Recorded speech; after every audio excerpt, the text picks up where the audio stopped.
Hello everybody, welcome to my channel judiciary prefer.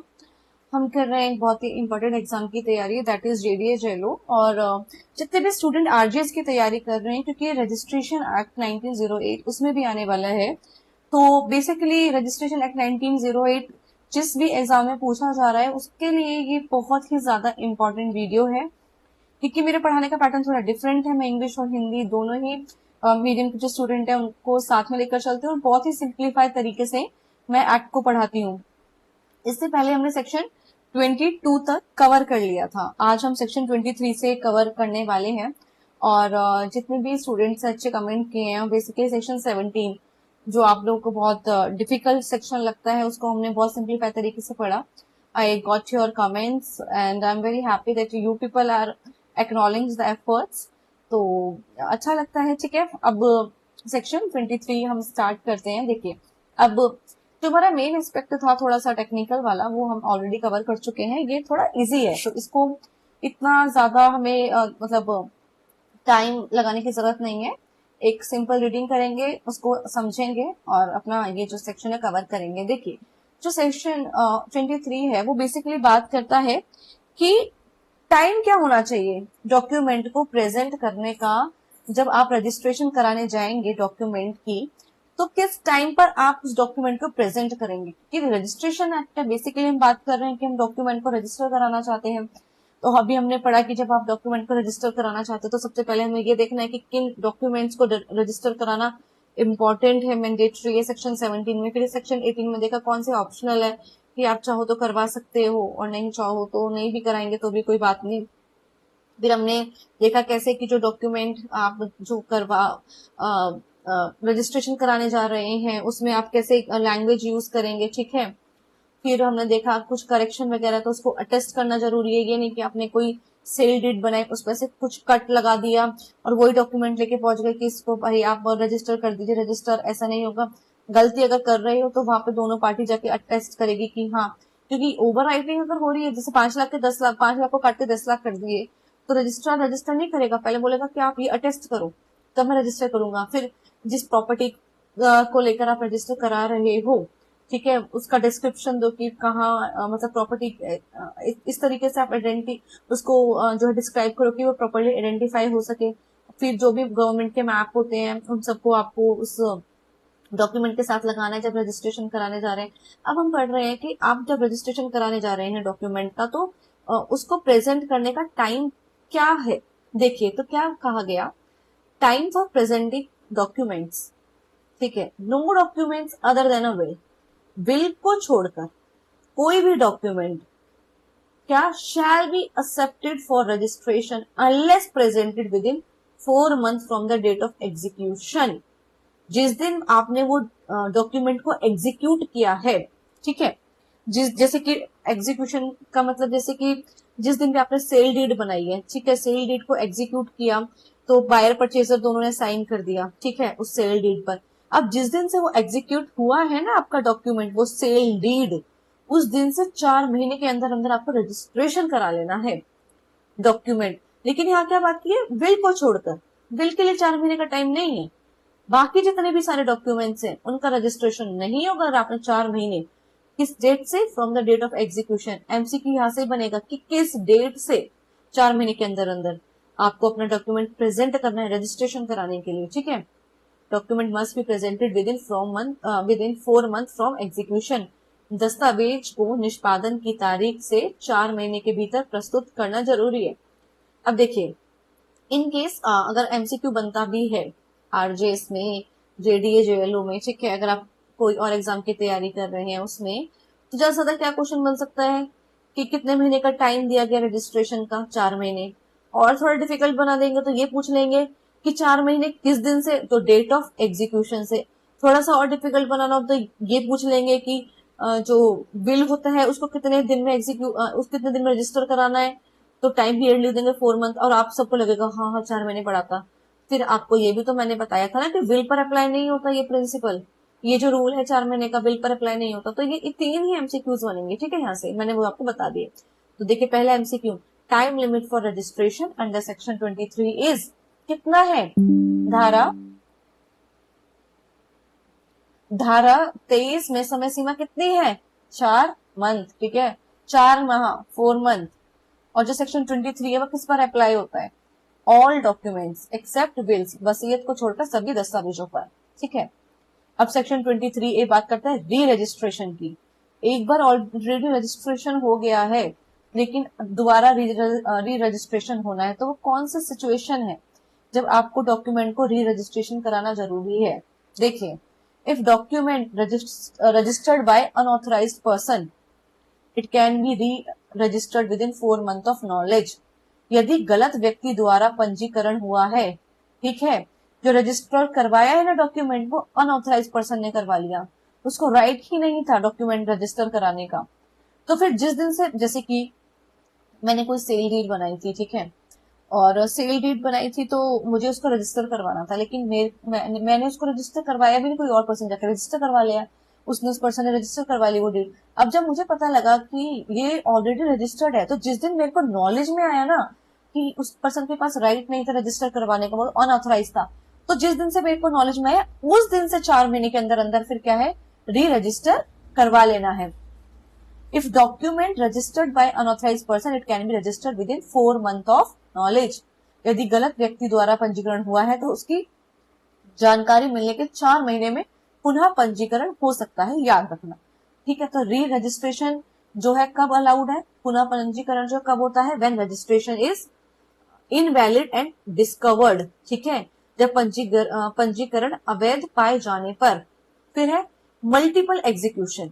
अब कर कोई डॉक्यूमेंट है, उसको बहुत सारे लोगों ने एग्जीक्यूट किया है, अब बहुत सारे लोगों ने एग्जीक्यूट किया है, तो अब उस पर्सपेक्टिव में, उस एस्पेक्ट में हमें उसका जो है रजिस्ट्रेशन कैसे होगा? जैसे एक पर्सन ने एग्जीक्यूट कराया है, ठीक है, तब तो कोई प्रॉब्लम नहीं है। If document executed by several person at different time, ठीक है, एक डीड, सेल डीड है ये लगा लो, ठीक है, अब सेल डीड को जब बनाया गया तो उसको जो एग्जीक्यूट करने वाले लोग थे वो बहुत सारे थे, अब वो रजिस्टर कराना चाहते हैं उस सेल डीड को, तो वो पर्सन किस टाइम पे रजिस्टर कराए, क्योंकि चारों का टाइम अलग अलग है एग्जीक्यूट करने का। तो ये सेक्शन कहता है it can be registered within 4 month for from each execution. जिस पर्सन ने जिस डेट से एग्जीक्यूट किया है उसी पर्सन को उस डेट के एग्जीक्यूशन से 4 महीने का समय मिलेगा।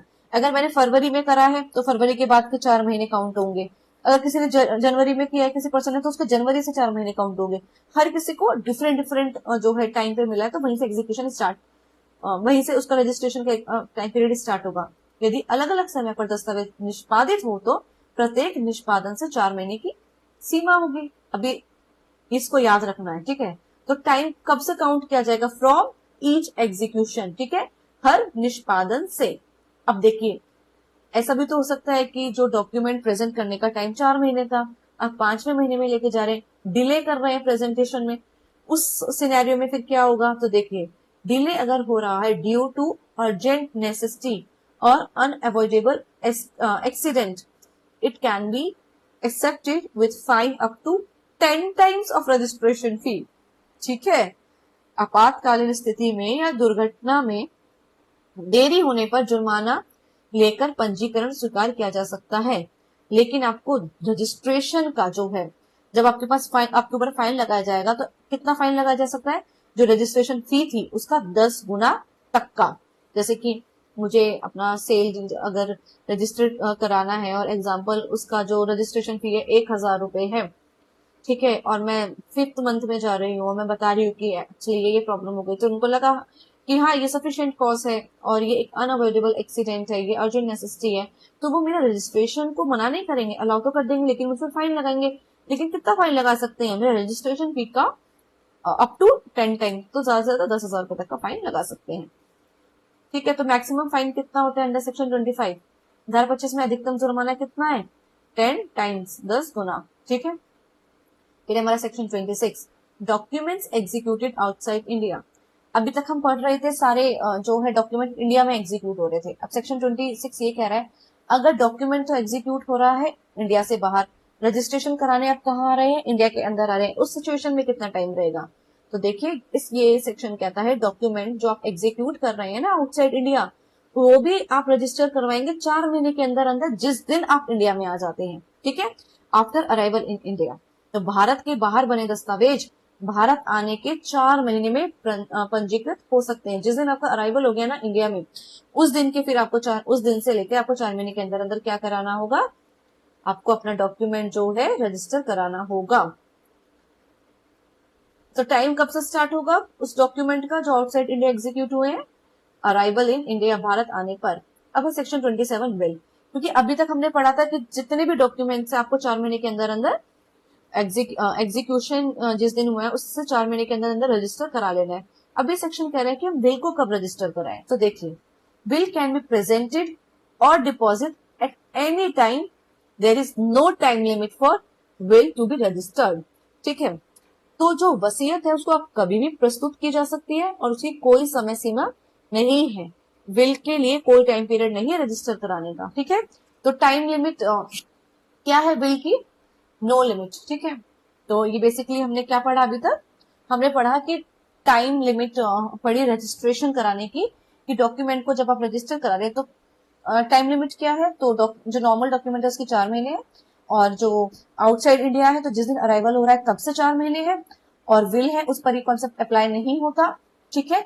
और हमने क्या पढ़ा है साथ में, अगर डिले हो जाता है तो आप 10 टाइम्स जो है आपका जो रजिस्ट्रेशन फी है उतना फाइन लगाकर आपका रजिस्ट्रेशन भी किया जा सकता है। अब बात होती है प्लेस ऑफ रजिस्ट्रेशन, क्या अब कहाँ रजिस्टर कराने जाओगे आप उस डॉक्यूमेंट को, प्लेस क्या होगा रजिस्ट्रेशन का। तो देखिए सेक्शन 28 ये कहता है place for registration of land document, ठीक है। अगर आपका जो डॉक्यूमेंट है वो लैंड से रिलेटेड है, ठीक है, मतलब आप लैंड को सेल कर रहे हैं, सेल डीड है, या फिर मॉर्गेज से रिलेटेड है ना, इन सब चीजों से रिलेटेड है। तो बेसिकली आपका अगर लैंड से रिलेटेड डॉक्यूमेंट है तो प्लेस ऑफ रजिस्ट्रेशन क्या होगा, तो सेक्शन 28 ने बहुत सीधी सी बात बताई, place for registering document relating to land, document relating to immovable property must be registered in sub-registrar office within whose jurisdiction the property is situated। अब एक बात याद रखना, जहां पर प्रॉपर्टी सिचुएट है वहां पर आप रजिस्ट्रेशन कराने जाएंगे, लेकिन किसके ऑफिस में, सब रजिस्ट्रार के ऑफिस में जाएंगे। वर्ड याद रखना, पता है क्या लिखा आ सकता है, jurisdiction property must be registered in registrar office within whose jurisdiction the property is situated। और आपको लगेगा हाँ ये ऑप्शन ठीक है, लेकिन ये वर्ड हटा देंगे सब रजिस्ट्रार, एक एक वर्ड पर कमांड होना चाहिए आपको, कि सेक्शन 28 में बात की गई है कि सब रजिस्ट्रार के ऑफिस में, जिस सब रजिस्ट्रार के ऑफिस में प्रॉपर्टी सिचुएट कर रही है उस सब रजिस्ट्रार के ऑफिस में आप क्या करेंगे, आप उस लैंड से रिलेटेड डॉक्यूमेंट को क्या कराएंगे, आप रजिस्टर करवाएंगे, ठीक है, आपको याद रखना है। तो land related document must be registered where property is situated, भूमि से संबंधित दस्तावेज उसी उप पंजीयक कार्यालय में पंजीकृत होंगे जहां पर संपत्ति स्थित है। आपने ये प्रोविजन सीपीसी में भी पढ़ा होगा ना, सेक्शन बताना किस सेक्शन में है। फिर है land related document are registered at, तो लैंड से रिलेटेड जो डॉक्यूमेंट होंगे उनको आप कहाँ पंजीकृत कराएंगे, सब रजिस्ट्रार के ऑफिस में जहाँ पे प्रॉपर्टी सिचुएट है, ठीक है, जहाँ संपत्ति स्थित है। फिर है सेक्शन 28 रिलेट्स टू, सेक्शन 28 किससे संबंधित है, तो सेक्शन 28 हमारा रिलेटेड है प्लेस ऑफ रजिस्ट्रेशन, ठीक है, किससे रिलेटेड है, प्लेस ऑफ रजिस्ट्रेशन से, पंजीकृत का स्थान। फिर हमारा section 29 place for other document, ठीक है, प्लेस फॉर अदर डॉक्यूमेंट।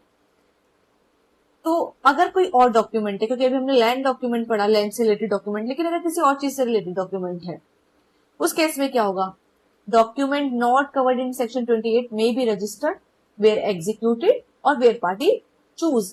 तो अगर लैंड से रिलेटेड डॉक्यूमेंट नहीं है और कोई और डॉक्यूमेंट है तो आप उसको रजिस्टर करा सकते हैं जहां पे वो डॉक्यूमेंट एग्जीक्यूट हुआ था उस जगह पर करा सकते हैं, या फिर जहां पर पार्टी चाहे तो, ठीक है। अन्य दस्तावेज निष्पादन स्थान या पक्षों की सहमति से किसी भी उप पंजीयक कार्यालय में हो सकते हैं। Other document can be registered eight, ठीक है, कहां पर, प्लेस ऑफ एग्जीक्यूशन और चोजन ऑफिस, निष्पादन स्थान या चुना हुआ कार्यालय, ठीक है। सेक्शन 29 डील्स विद, किससे डील करता है, प्लेस फॉर अदर डॉक्यूमेंट। फिर है सेक्शन 30 रजिस्ट्रेशन बाय रजिस्ट्रार। अभी हमने सब रजिस्ट्रार पढ़ा था, ठीक है, सब रजिस्ट्रार रजिस्टर कर रहा था। अब हम पढ़ रहे हैं रजिस्ट्रेशन बाय रजिस्ट्रार। एक सेकेंड,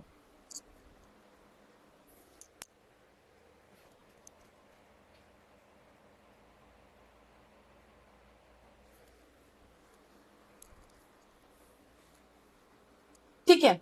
अब देखिए रजिस्ट्रार कैन रजिस्टर डॉक्यूमेंट्स विच सब रजिस्ट्रार कैन रजिस्टर।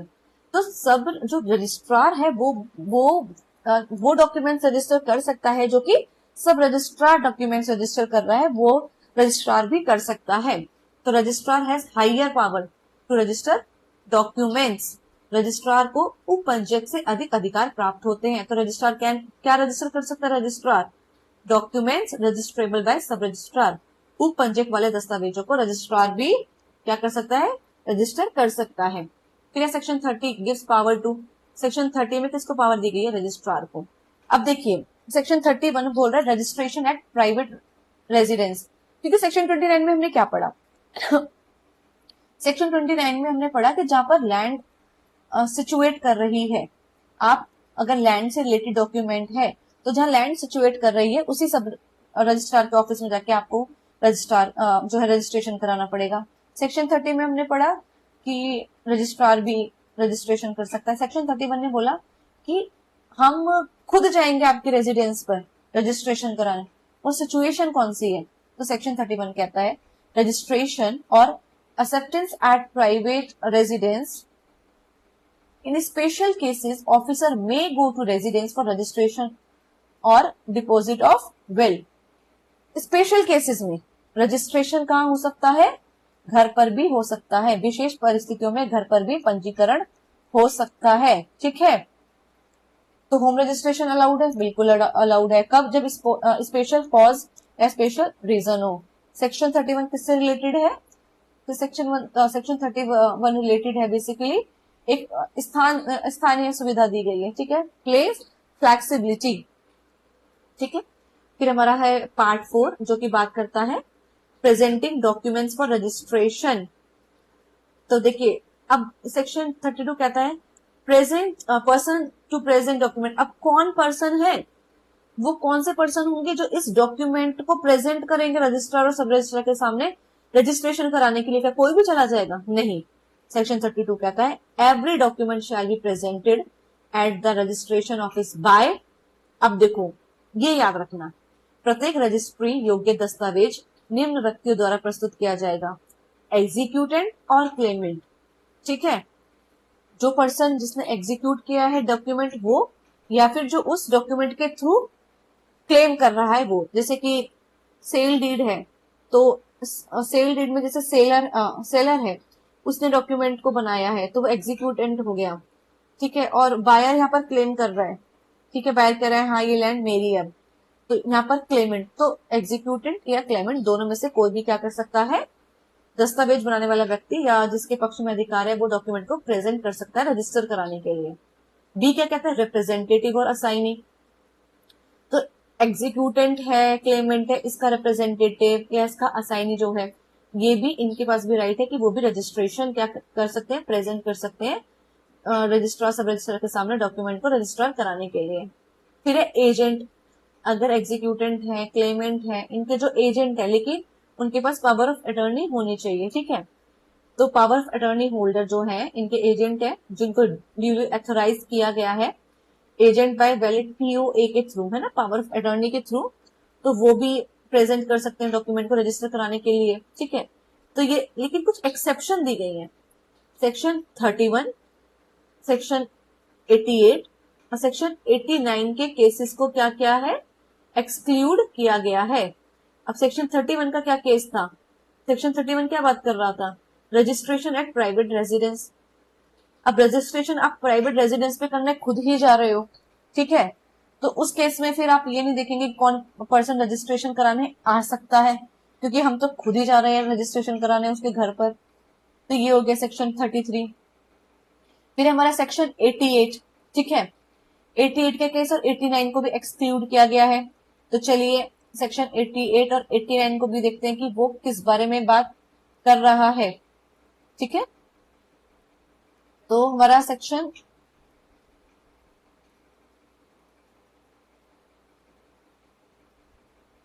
88 बात करता है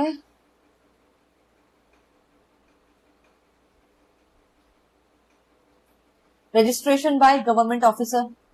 ठीक है, तो सरकारी अधिकारी द्वारा पंजीकरण, तो उस पे भी ये अप्लाई नहीं होगा।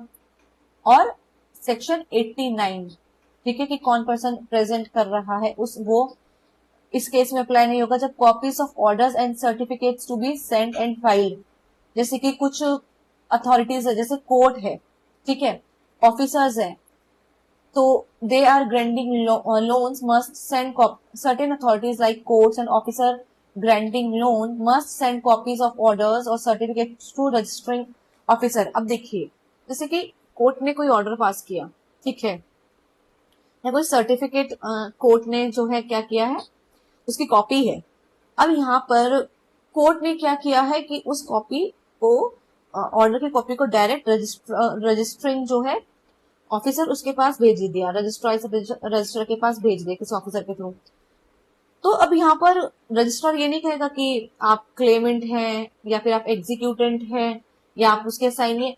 इनके केस में वो वाला रूल अप्लाई नहीं होगा, executant, Clement, assignee, legal representative, power of attorney, agent वाला, ठीक है, इस केस में अप्लाई नहीं होगा। कोर्ट के ऑर्डर है या जो ऑफिसर लोन ग्रांट कर रहे हैं। और एक इस केस में रजिस्ट्रेशन बाय गवर्नमेंट ऑफिसर, या फिर जब गवर्नमेंट ऑफिसर किसी डॉक्यूमेंट को रजिस्टर करा रहा है, तो अगर गवर्नमेंट जो है ऑफिस वाले जो ऑफिसर गवर्नमेंट ऑफिसर्स हैं उसने जिसके भी थ्रू उस डॉक्यूमेंट को रजिस्टर कराने के लिए भेजा है या कैसे भी भेजा है, ठीक है, तब ये वाली सिचुएशन अप्लाई नहीं होगी कि ये ही पर्सन हमारे सामने आके प्रेजेंट हो तब हम इस डॉक्यूमेंट को रजिस्टर करेंगे। ठीक है, ये सिचुएशन यहाँ अप्लाई नहीं होगी।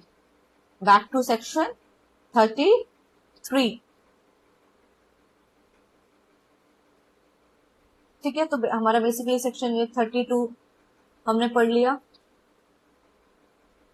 कि इन केसेस में एक तो 88 गवर्नमेंट ऑफिसर वाला, 89 कोर्ट का जो ऑर्डर है वो, और 31 वाला कि हम तो खुद ही उसके जो है प्राइवेट रेजिडेंस पे जा रहे हैं।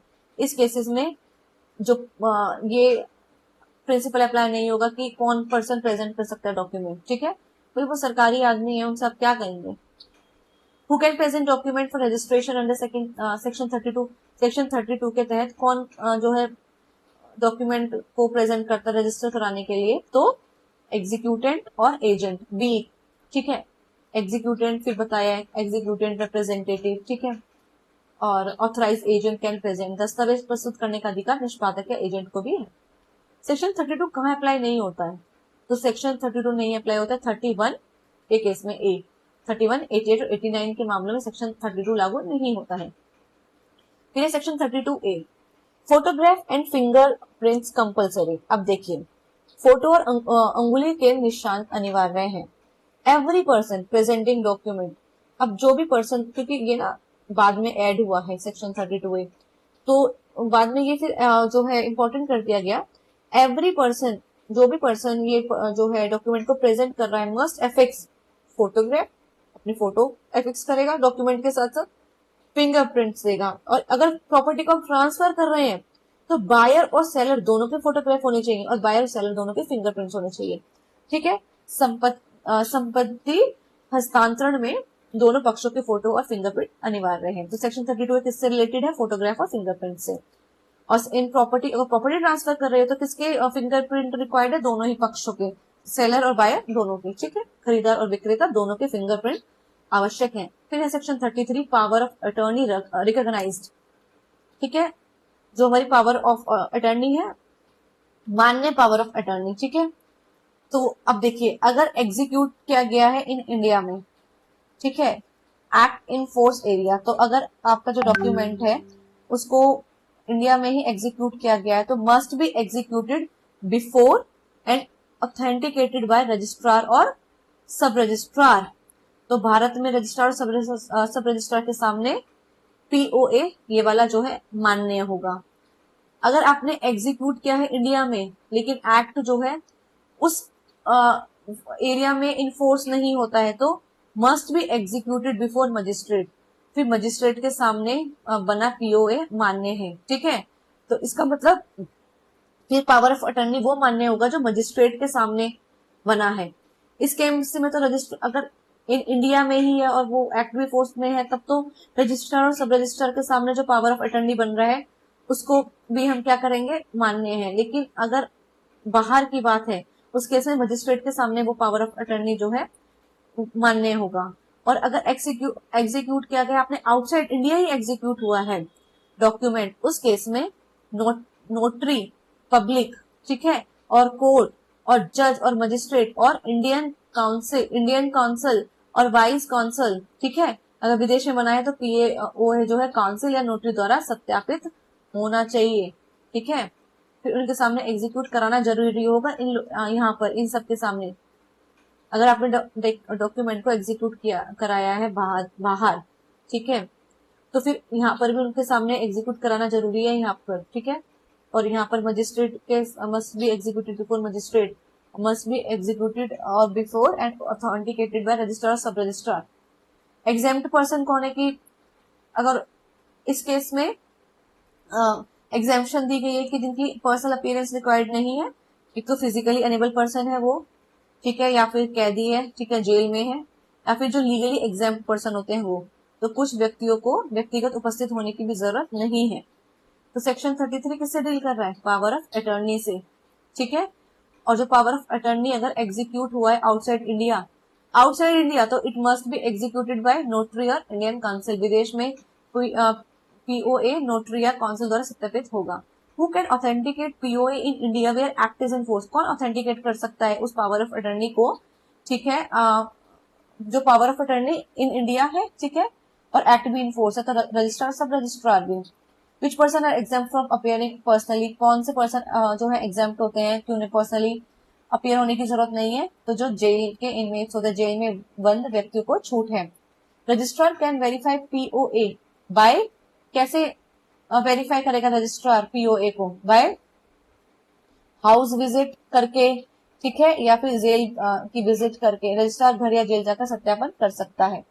फिर section 34 inquiry before registration by registering officer. अब आप डॉक्यूमेंट लेके पहुंच गए हो कि आप जो रजिस्टरिंग ऑफिसर हो, आप हमारा डॉक्यूमेंट को रजिस्टर कर दो। ऐसे केस में क्या वो तुरंत रजिस्टर कर देंगे? नहीं। अब जो रजिस्टरिंग ऑफिसर है, चाहे वो सब रजिस्ट्रार हो या रजिस्ट्रार हो, वो क्या करेंगे, पंजीकरण से पहले जांच करेंगे। तो no document shall be registered, कोई भी डॉक्यूमेंट को रजिस्टर नहीं किया जाएगा जब तक कि एग्जीक्यूटेंट और देयर ऑथराइज पर्सन, ठीक है, चाहे वो ऑथराइज पर्सन, रिप्रेजेंटेटिव हो, एजेंट हो, असाइनी हो, ठीक है, वो क्या रजिस्ट्रेशन ऑफिसर के सामने उपस्थित ना हो। तो देखिए, आपके डॉक्यूमेंट को जब तक रजिस्टर नहीं किया जाएगा, जब तक कि जो एग्जीक्यूटेंट है ना, या फिर जो एग्जीक्यूटेंट ने ऑथराइज किया उन पर्सन को, वो खुद रजिस्ट्रेशन ऑफिसर के सामने उपस्थित ना हो तब तक। क्योंकि हमने अभी पढ़ा ना ऊपर, रजिस्ट्रेशन प्रेजेंट कौन कौन रजिस्टर, अगर डॉक्यूमेंट को रजिस्टर कराना है तो कौन प्रेजेंट कर सकता है, एग्जीक्यूटेंट, क्लेमेंट, ये सब। तो उनको पहले जांच, उनके सामने आना पड़ेगा इन एग्जीक्यूटेंट को। देखो, एग्जीक्यूटेंट को आना इसलिए जरूरी है कि कभी ऐसा तो नहीं है कि एग्जीक्यूटेंट जो उनसे जबरदस्ती साइन करवा लियो। तो पूछते हैं रजिस्टरिंग ऑफिसर कि आपने इस डॉक्यूमेंट को साइन किया है ना, क्योंकि ये रजिस्टर्ड हो रहा है, ठीक है, इसीलिए। टाइम कंडीशन क्या है, they must appear with in time allowed under section 23, 24, 25, 26। उनको कितने समय के अंदर अंदर आना पड़ेगा, 23, 24, 25, 26, वही 4 महीने का टाइम पीरियड वाला, ठीक है। प्रोविजो क्या, इफ अर्जेंट नेसेसिटी और अनअवॉइडेबल एक्सीडेंट, तो बहुत ही ज्यादा अर्जेंट नेसेसिटी और ये सब चीजों में रजिस्टर में allow delay up to 4 month. तो जो है रजिस्टर अलाउ कर सकता है कि चलो आपको 4 महीने का और एक्सटेंशन दे दिया जा सकता है, ठीक है। और फाइन कितना रहेगा इस केस में, fine up to 10 times of registration fee, ठीक है। अब यहाँ पर देखो, ये जो इंक्वायरी के लिए जब यहाँ पर बुला रहा है रजिस्टरिंग ऑफिसर और आपको किसी वजह से डिले हो गई है, तो टाइम को तो बढ़ा देंगे 4 महीने के लिए और बढ़ा देंगे, लेकिन फिर वही है कि आपको 10 टाइम्स रजिस्ट्रेशन फी का फाइन देना पड़ेगा। आपात स्थिति में 4 माह तक देरी जो है स्वीकार हो सकती है। फिर इसका सबसेक्शन 3, ड्यूटी क्या होती है रजिस्टरिंग ऑफिसर की, ही शैल वेरीफाई एग्जीक्यूशन, ठीक है। अब यहाँ पर जो रजिस्टरिंग ऑफिसर है वो क्या करेगा, वो वेरीफाई करेगा एग्जीक्यूशन को, वो चेक करेगा whether document is actually executed. वो ये जांच करेगा कि दस्तावेज जो है वास्तव में हस्ताक्षरित है या नहीं है, इसको मतलब एग्जीक्यूट वास्तव में हुआ है या नहीं है, ठीक है। फिर वो वेरीफाई करेगा आइडेंटिटी, कंफर्म करेगा आइडेंटिटी ऑफ पर्सन अपियरिंग, उपस्थित व्यक्ति की पहचान सुनिश्चित करेगा कि जो एग्जीक्यूटेंट है और जो पर्सन अपियर हो रहे हैं वो दोनों सेम है, जिसने डॉक्यूमेंट को एग्जीक्यूट किया है और जो पर्सन आ रहे हैं ये दोनों सेम है, ये भी सुनिश्चित करेगा। फिर रिप्रेजेंटेटिव को चेक करेगा, अगर वो पर्सन खुद नहीं आ रहे हैं, रिप्रेजेंटेटिव को भेज रहे हैं तो वो वेरीफाई करेगा अथॉरिटी ऑफ एजेंट और रिप्रेजेंटेटिव की, ठीक है, एजेंट की वैधता को जांचना, ठीक है। फिर सेक्शन 34 के MCQ, under section 34 document can not be registered, जब तक कि क्या ना हो जाए, पार्टी अपीयर ना हो जाए बिफोर रजिस्टरिंग ऑफिसर, जब तक वो डॉक्यूमेंट को रजिस्टर नहीं करेगा। सेक्शन 34 में मैक्सिमम डिले कितना अलाउड है अपीयरेंस के लिए, जो प्रोविजन बात कर रहे हैं 4 महीने तक की देरी जो है उसको स्वीकार किया जा सकता है। तो सेक्शन 34 का 3 का क्लॉज बी है, वो किससे डील करता है, वो डील करता है आइडेंटिटी ऑफ पर्सन, पहचान सत्यापन से संबंधित है। फिर registering officer must check under section 34, क्या चेक करेगा वो, आइडेंटिटी को और एग्जीक्यूशन को, ठीक है। फिर उसके बाद है सेक्शन 35, प्रोसीजर क्या होगा ऑन एडमिशन और डिनाइल ऑफ एग्जीक्यूशन। अब जो एग्जीक्यूटेंट आ रहा है, ठीक है, जैसे डॉक्यूमेंट को रजिस्टर कराने के लिए रजिस्ट्रेशन ऑफिसर ने बोला कि एग्जीक्यूटेंट को लेकर आओ, अब वो एग्जीक्यूटेंट आया और वो डॉक्यूमेंट को देखकर ये कहता है कि हाँ, एडमिट कर रहा है कि हाँ मैंने ही इस डॉक्यूमेंट को एग्जीक्यूट किया है, या वो कह रहा है कि नहीं, डिनाइल कर रहा है, नहीं नहीं मैंने इस जो है डॉक्यूमेंट को एग्जीक्यूट नहीं किया है।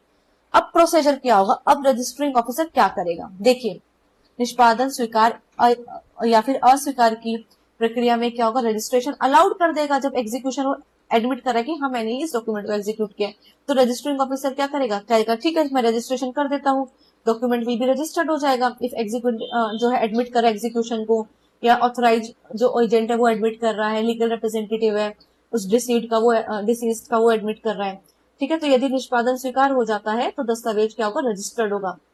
पावर ऑफ इंक्वायरी, और रजिस्टरिंग ऑफिसर क्या कर सकता है, एग्जामिन भी कर सकता है, उसके पास पावर है कि वो एग्जामिन भी कर सकता है एनी पर्सन प्रेजेंट, रजिस्ट्रार किसी भी व्यक्ति को किसी भी व्यक्ति से पूछताछ कर सकता है। और अगर वो रिफ्यूजल भी हो सकता है रजिस्ट्रेशन का, डॉक्यूमेंट को क्या है रिफ्यूज भी किया जा सकता है, अगर एग्जीक्यूशन वो मना कर दे नहीं मैंने एग्जीक्यूट नहीं किया, या फिर जो पर्सन है वो माइनर है, जो एग्जीक्यूटेंट आया है वो खुद ही माइनर है, या वो इडियट लग रहा है, या फिर वो ल्यूनेटिक है, या फिर जो लीगल रिप्रेजेंटेटिव है वो कह दे कि नहीं नहीं ये एग्जीक्यूशन डिनाई कर दे कि नहीं ये उन्होंने नहीं किया था एग्जीक्यूट, इन स्थिति में फिर रजिस्ट्री नहीं होगी। तो एग्जीक्यूशन को, अगर एग्जीक्यूशन एडमिट हो जाता है तो डॉक्यूमेंट क्या होगा, रजिस्टर हो जाएगा। अगर एग्जीक्यूशन को डिनाई कर दिया जाता है तो registering officer shall refuse registration, फिर उसको रजिस्ट्रेशन को रिफ्यूज करना ही पड़ेगा। सेक्शन 35 कब अप्लाई होता है, सेक्शन 35 अप्लाई होता है जब एग्जीक्यूशन को एडमिट कर दिया जाता है या डिनाई कर दिया जाता है। फिर रजिस्टरिंग ऑफिसर एग्जामिन कर सकता है जो पर्सन जो है प्रेजेंट ऑफिस में, बिल्कुल कर सकता है। If executant is dead and representative denies execution, तो अस्वीकार होने की स्थिति में दस्तावेज रजिस्टर्ड नहीं करेगा, रिफ्यूज कर देगा, ठीक है। तो देखिए हमने रजिस्ट्रेशन एक्ट 1908 का सेक्शन 35 सेक्शन तक पढ़ा और कितना इजी तरीके से हमने इस एक्ट को समझा है, बहुत ही सिंप्लीफाइड तरीके से। और मुझे ऐसा लगता है कि अगर किसी भी एक्ट को हम ज्यादा कॉम्प्लिकेट ना करके सिंप्लीफाइड तरीके से बताए तो ज्यादा बेटर अंडरस्टैंडिंग तभी क्रिएट होती है, और दैट इज द ये मेरा सिर्फ एक यही पर्पस है कि मैं आपको सिंप्लीफाइड तरीके से पढ़ाऊं, ठीक है। और अगर आपको ये पैटर्न अच्छा लग रहा है, आपको समझ आ रहा है, so do like, do comment, do share and don't forget to subscribe my channel. That's all for today, bye bye, take care.